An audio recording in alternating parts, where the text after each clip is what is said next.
Hi, this is Kelly Wright at the Money Show, and I'm with Jay Soloff. Mr. Options, Options Engine. That's not the whole name. Give me the whole name. Options Profit Engine. There we go, Options Profit Engine. So, all right, there's dozens of asset classes for investors to choose from. In my opinion, the one that's probably most misunderstood is options, of which you are the expert.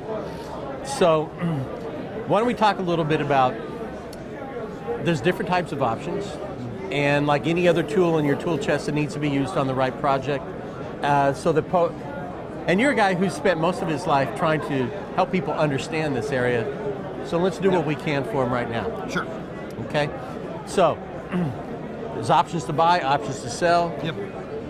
There's options to hedge. Okay?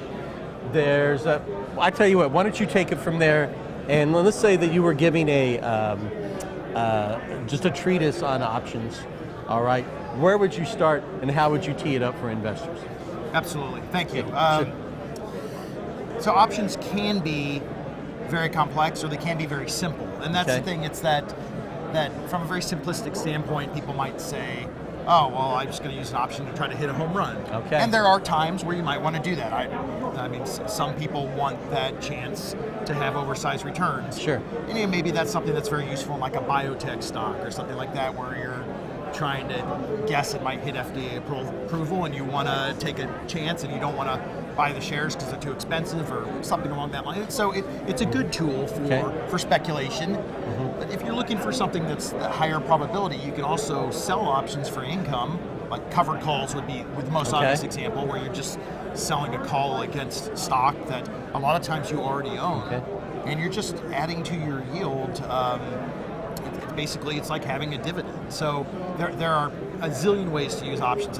Every year, I see someone doing something completely different that I never would have thought of. So it is really amazing how flexible they can be. So I'm going to show my age here. The way that I was raised was that buyers don't make money, only sellers make money in options. Okay? Something tells me that's one of many, many misunderstood things about the option market. So, I believe so. Yeah. All right. Why don't you dispel that notion for everyone? It's absolutely like probably the best possible thing you could have brought up, because I am generally an option seller. So I'm not going to disagree and say that option selling is generally a more profitable strategy. It's because it's a higher probability strategy.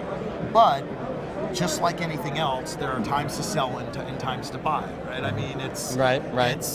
It's one of those things where you want to be stuck in your silo saying, I'm only going to sell options, because if you had been doing that on February 5th, you would be bankrupt right now, right? And, when we had the huge, we had a big down day, but more importantly, it was a huge volatility explosion.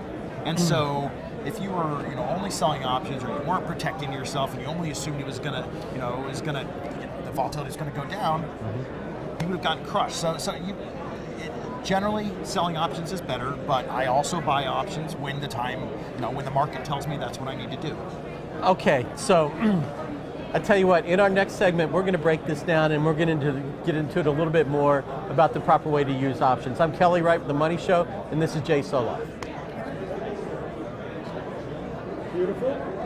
Okay. All right, so you said something during there, and it triggered a thought in my head. So I've got a feeling about XYZ stock, okay? But I've got a limited amount of capital. Okay. I don't want to bet the farm. Yeah. All right? But I'm dying to take a position in this company, okay? So we'll start from there. Okay. And then we'll go, okay? Yeah, All perfect. right. That's a good lead-in. Your lead-ins are awesome, by the way. Thank you. Oh, okay. Well, good. Okay, stand by. Here we go. And 3, 2, 1. Hi, this is Kelly Wright at The Money Show, and we're joined today with Jay Soloff. And Jay, okay, so I'm going to tee up a scenario for you. I've got a feeling about XYZ stock, okay? I'm dying to own it. But I've got X amount of capital, and I don't want to put all my eggs in one basket, and I don't want to bet the ranch. Help me out. How am I going to buy XYZ? It's a great scenario, and that's generally one of the scenarios where buying options makes sense. Now, there are scenarios you can make money in that with selling options, but they're a bit more complex. Really, the benefit here with buying option is you're getting leverage. You're getting 100 shares per one option leverage. Okay.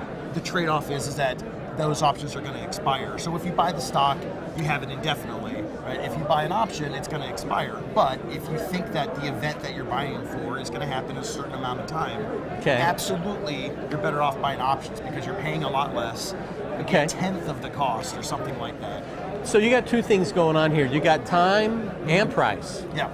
Okay.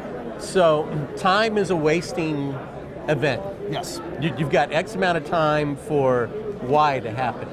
Okay. What's the biggest mistake investors make on the time front end of it?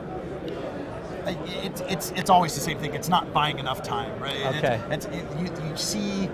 You see these cheaper options that are short term, and you're like, you know what? I could see the event happen. I could see that news coming out. Just to look, and you got to spend a little bit extra money and go. You always want to buy yourself a little bit more time than what you think. It's always worth the extra money. And it happens all the time. Everybody wants a bargain. Everyone wants to pay the least amount of premium possible. I get that. Okay, so let's reverse this scenario. Okay.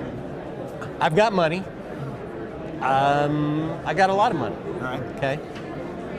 And I don't mind having to buy a stock. Okay. Okay. But I don't like the prevailing price, and I've got a hunch. This stock might drop maybe $5, $6, $7 a share. And if it does, you want to get into it. I want to be all into it, but I don't want to miss it. Right. So help me out. What option strategy am I going to use to buy that stock? That's a very common strategy. It's cash secured puts. You have the cash in your account to get long that stock, or to buy the stock at that price that you want. Let's say $5 lower. Meanwhile, you sell a put, you sell an option underneath it, and you're going to continue to collect money on that like a dividend. Okay. As long as it stays above that price. If it goes down there, you get a sign of you get those shares. So it's a way to get long at that price. In the meantime, you can continue selling it and continue to make yield on it while you're waiting for it to come down. And if you're worried about it going up in the process, you can buy a call. Use some of your proceeds from your short put to buy a call. Okay. Very common strategy. Okay. So, all right. So now, I own a bunch of stocks. All right. I've done well. I've got a lot of capital gains. Okay. I don't think they're done. I think they've got a lot more room to grow, but I'm a little worried about the broad market. I don't necessarily want to give away what I've earned. Right. Help me out. What do I do here? And that's your standard hedging scenario where you're gonna, instead of selling the put, you're gonna buy the put. You're also you're spending some money hedging, which is also gonna reduce your tax basis. But meanwhile, you're protecting it.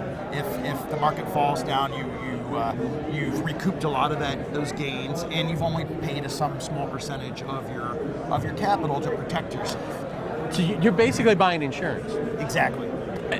It's like getting insurance on your house, getting insurance on your car. You're paying a premium to protect you against X.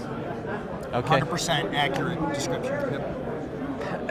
Hey, you heard it from the expert here. This is Jay Soloff. I'm Kelly Wright with The Money Show, and thanks for joining us.